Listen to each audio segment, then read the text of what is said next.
আমি যেটা স্বপ্ন দেখেছিলাম জেলে বসে যে আমি অন্যায়ের বিরুদ্ধে প্রতিবাদ স্বরূপ রাজনৈতিক দল করব। আমার এই রাজনৈতিক দল করার এক প্রথম উদ্দেশ্য হচ্ছে আইনের শাসন প্রতিষ্ঠা করা।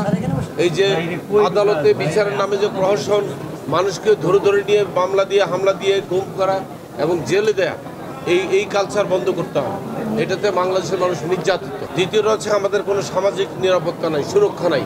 আমরা রাস্তাঘাটে বেরোতে পারি না ছিনতাইকারীর কারণে, চাঁদাবাজির কারণে, বিভিন্ন রকমের। এবং আপনি দেখেন রাস্তাঘাটে বেরোলে প্রাণ নিয়ে বাড়িতে ফেরা যায় না। আমার একটা এজেন্ডা আছে, আমি নিরাপদ সড়ক চায়ের একটা আন্দোলনের সাথে সম্পৃক্ত আছি, সেটাকে আমি বাস্তবায়ন করব। নিরাপদ সড়ক চায়ের সাথে আমি আছি অন্তত 15 বছর ধরে আমি আছি এটার সাথে। আমি সেই এজেন্ডাকে বাস্তবায়ন করব। মানুষের জীবন যাতে রাস্তায় গেলে রাস্তাঘাটে যেন আপনার গাড়ির নিচে না পড়ে। আমি নিজে কিন্তু একজন ড্রাইভিং ইনস্ট্রাক্টর। আমি কানাডাতে থাকতে ড্রাইভিং শিখাইতাম মানুষকে এবং সার্টিফাইড ড্রাইভিং ইনস্ট্রাক্টর। আমি জানি বাংলাদেশে কেন মানুষে আপনার রাস্তাঘাটে অ্যাক্সিডেন্টে মারা যাচ্ছে। এটা হচ্ছে আমাদের রাষ্ট্রীয় অবকাঠামোর মধ্যে এই ব্যবস্থা নাই।